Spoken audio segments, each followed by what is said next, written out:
Hello student, welcome back in my Hindi class. बच्चों, आज हम हिंदी में आपके पाठ्य पुस्तक का लास्ट चैप्टर पढ़ेंगे। Okay, chapter number 6, Japan. प्रस्तुत पाठ में जापान के लोग कैसे रहते हैं, उनकी दिनचर्या कैसी है, इसके बारे में बताया गया है।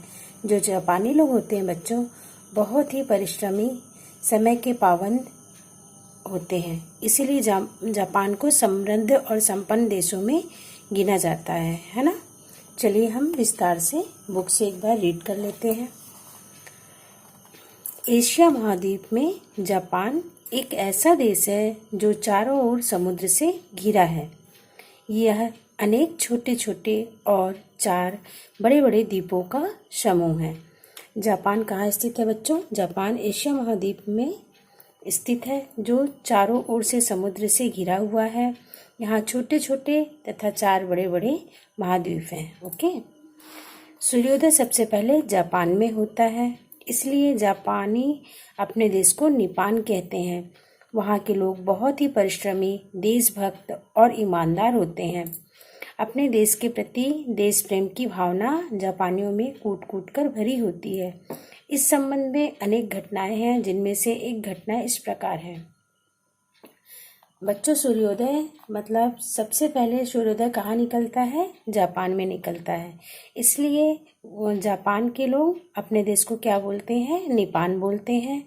वहाँ के लोग, मैंने जैसे अभी आपको पहले बताया ना, वहाँ के लोग परिश्रमी और समय के पाबंद होते हैं। परिश्रमी, देशभक्त और ईमानदार होते हैं, है ना। जापानियों के अंदर, जो जापानी होते हैं, उनके अंदर देश प्रेम की भावना बहुत ज़्यादा होती है। जैसे कि आप लोगों के भी अंदर है ना। हम कहाँ रहते हैं बच्चों? हम भारत देश में रहते हैं। तो हम भारत देश में रहते हैं तो हमें अपने देश के लिए, है ना, हम अपने देश को प्यार करते हैं, हम अपने देश के बारे में सोचते हैं। वैसे जापान के लोग जापान के बारे में सोचते हैं।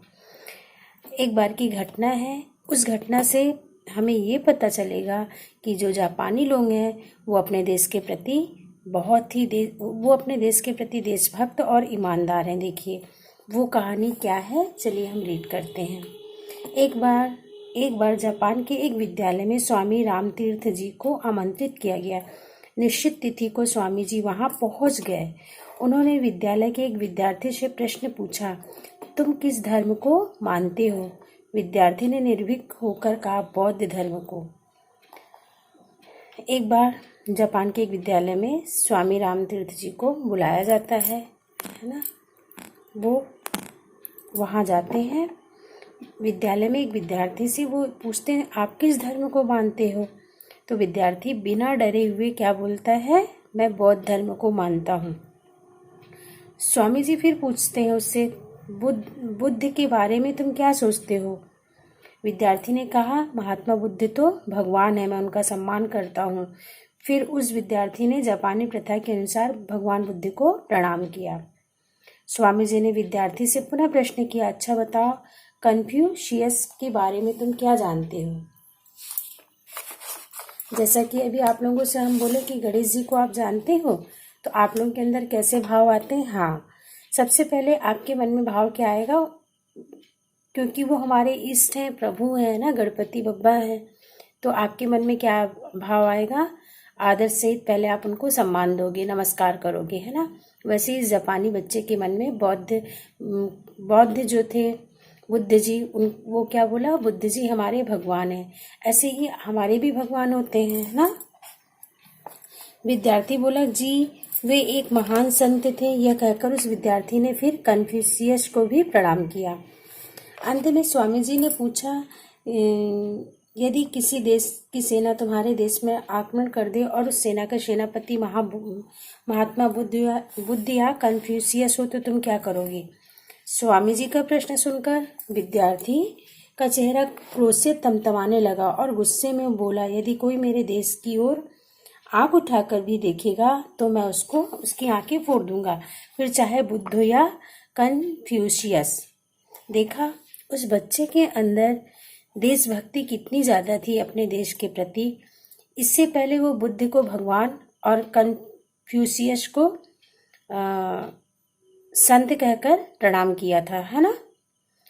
लेकिन जैसे ही स्वामी जी ने बोला, मान लो तुम कोई भी देश तुम्हारे देश पे आक्रमण कर दे और उसका सेनापति बुद्ध या कन्फ्यूशियस हो तो क्या करोगे। तो उन्होंने उस बच्चे ने क्या कहा, मैं उसकी आंखें फोड़ दूंगा। इससे पहले वो बुद्ध को भगवान और कन्फ्यूशियस को बड़े सम्मान के साथ प्रणाम किया। अभी देखो उसके पूरे विचार बदल जाते हैं, है ना। ये है देश प्रेमी। और उसकी आंखें फोड़ दूंगा, उस विद्यार्थी ने बोला। विद्यार्थी के उस उत्तर से स्वामी जी बहुत प्रभावित हुए और बोले, जिस देश में ऐसे देशभक्त होंगे उस देश को कोई भी देश नहीं हरा सकता। जापान के लोग देशभक्त होने के साथ साथ प्रकृति प्रेमी भी होते हैं। वे अप्रैल के महीने में फूलों का त्योहार हाना मत्सुरी मनाते हैं। जैसे कि हमारे भी देश में बच्चों कितने सारे फेस्टिवल होते हैं ना, हम भी सेलिब्रेट करते हैं, वैसे ही जापानियों का कुछ त्यौहार होता है। जैसे कि वो अप्रैल महीने में फूलों का एक त्यौहार सेलिब्रेट करते हैं जिसको हाना मस्तूरी कहते हैं। इस अवसर पर सारा वातावरण फूलों की सुगंध से भरा होता है। वो इस दिन घर में, मंदिर और घरों को विशेष रूप से सजाते हैं। ठीक है। जापान में भी हमारे देश की तरह अनेक त्यौहार मनाए जाते हैं। मार्च माह के तीसरे दिन गुड़ियों का त्यौहार बड़ी धूमधाम से मनाया जाता है। कई दिन पूर्व ही सुंदर सुंदर गुड़ियां बनाने का कार्य प्रारंभ हो जाता है। त्यौहार वाले दिन जगह जगह मेलों का आयोजन किया जाता है जिसमें कलाकार अपनी बनाई हुई गुड़ियों का प्रदर्शन करते हैं। मेले में प्रदर्शित सबसे सुंदर गुड़िया को पुरस्कृत किया जाता है। जैसे बच्चों, हम लोग मार्च मंथ में कौन सा फेस्टिवल सेलिब्रेट करते हैं? होली, है ना। हमारे यहाँ भी होली रंगों का त्यौहार है। इसी तरह जापानियों के यहाँ मार्च महीने में गुड़ियों का त्यौहार बड़ी धूमधाम से मनाया जाता है। यहाँ जो कलाकार हैं एक से बढ़कर एक गुड़िया बनाते हैं और जिनकी गुड़िया अच्छी बनी होती है उनको पुरस्कृत किया जाता है। ओके। इसके अतिरिक्त 15 नवंबर को सिची गोसेन नामक एक अनोखा पर्व भी मनाया जाता है। यह बच्चों का पर्व होता है। जापानी बच्चे के तीसरे, 5वें और 7वें वर्ष को भाग्यशाली मानते हैं। हम लोग 14 नवंबर को बाल दिवस मनाते हैं ना। वैसे जापानी लोग 15 नवंबर को सिची गोसेन नामक एक अनोखा पर्व मनाते हैं और ये भी पर्व जो है जापानियों का वो बच्चों का होता है। ओके। जापान के लोग अत्यधिक परिश्रमी होने के साथ साथ समय के पाबंद भी होते हैं। यही कारण है कि जापान की गिनती अत्यधिक समृद्ध देशों में की जाती है। जापान की रेलगाड़ियां विश्व भर में प्रसिद्ध हैं। टोक्यो जापान की राजधानी है। जापान की राजधानी क्या है स्टूडेंट? जापान की राजधानी टोक्यो है। ये आप लोग अपने माइंड में लर्न कर लेंगे। जैसे भारत देश की राजधानी क्या है? भारत देश की राजधानी नई दिल्ली है। उसी तरह से जापान की राजधानी क्या हुई? टोक्यो हुई, है ना। वहाँ भूमिगत रेलवे स्टेशनों का जाल सा बिछा हुआ है, इसे सबवे कहा जाता है। जापान अपनी भाग दौड़ की जिंदगी में कुछ पल शांति के बिताने के लिए शहर से दूर बने प्राकृतिक दृश्यों से भरपूर चाय घर में जाते हैं। बांस एवं लकड़ी से बने इस चाय घर में प्रायः दो छोटे छोटे कमरे होते हैं। इसमें एक कमरा भोजन बनाने का, दूसरा कमरा मेहमानों के लिए होता है। चाय घर में एक बार में 3 से 4 व्यक्ति प्रवेश कर सकते हैं। भोजन या अल्पाहार के बाद चाय पीने की प्रक्रिया को टी सेरेमनी कहते हैं। किमोनो जापान की परंपरागत पोशाक है, परंतु आजकल जापानी लोग पश्चिमी वस्त्र भी पहनने लगे हैं। जापानियों का प्रिय भोजन चावल, मछली, फल और सब्जी है। जापान में प्रायः भूकंप आते रहते हैं, इसीलिए जापानी लोग लकड़ी के घर बनाते हैं। वे अपने घरों की दीवारों पर रंग बिरंगे कागजों से सुंदर चित्रकारी करते हैं।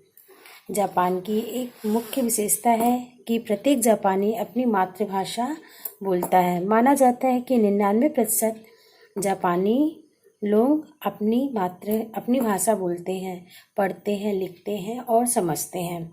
बच्चों, जापानियों के जीवन से हमें शिक्षा मिलती है। परिश्रम और समय की पाबंदी से हम भी अपने जीवन को सुखमय और देश को समृद्ध बना सकते हैं। इस कहानी से हमें क्या शिक्षा मिलती है बच्चों? इस कहानी से हमें शिक्षा मिलती है परिश्रम और समय की पाबंदी, है ना, जीवन को सुखमय और देश को समृद्ध बना सकती है। इसीलिए आप लोगों को भी समय का बिल्कुल पाबंद होना चाहिए, क्योंकि बच्चों गुजरा हुआ समय कभी नहीं लौट कर आता, है ना। इसीलिए तो हिंदी में कहावत है ना, अब पछताए होत क्या, चिड़िया चुग गई खेत। इसीलिए हर क्षण का, हर पल का सदुपयोग करना सीखिए आप लोग। ओके, चलिए हम इसका एक्सरसाइज कर लेते हैं। सही उत्तर पर सही का चिन्ह लगाइए।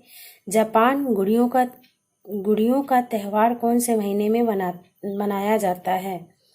इसका आंसर है बच्चों मार्च। तो आप किस में सही का टिक करेंगे? मार्च में। जापान में इनमें से कौन सा बच्चों का पर्व है? शिची-गो-सेन। किस पे टिक करेंगे आप? शिची-गो-सेन पे। जापानी कुछ पल शांति के बिताने के लिए कहाँ जाते हैं? चाय घर। आंसर दिस क्वेश्चन का मैं आप लोगों को PDF बनाकर सेंड कर दूंगी। रिक्त स्थानों को भरिए। इसका भी आंसर आपको लिख कर दे दूंगी। फिर भी एक बार बताना चाहती हूँ। सूर्योदय सबसे पहले कहाँ होता है बच्चों? जापान में। विद्यार्थी ने खालिस्तान प्रथा के अनुसार भगवान खालिस्तान को प्रणाम किया। विद्यार्थी ने जापानी प्रथा के अनुसार भगवान बुद्ध को प्रणाम किया। जापान में लोग प्रकृति प्रेमी होते हैं। जापानी लोग लकड़ी के घर बनाकर रहते हैं। प्रत्येक जापानी अपनी मातृभाषा बोलता है। और भाषा बोध मैं ये दोनों आपको PDF बनाकर सेंड करूंगी। Okay, bye bye students, have a nice day.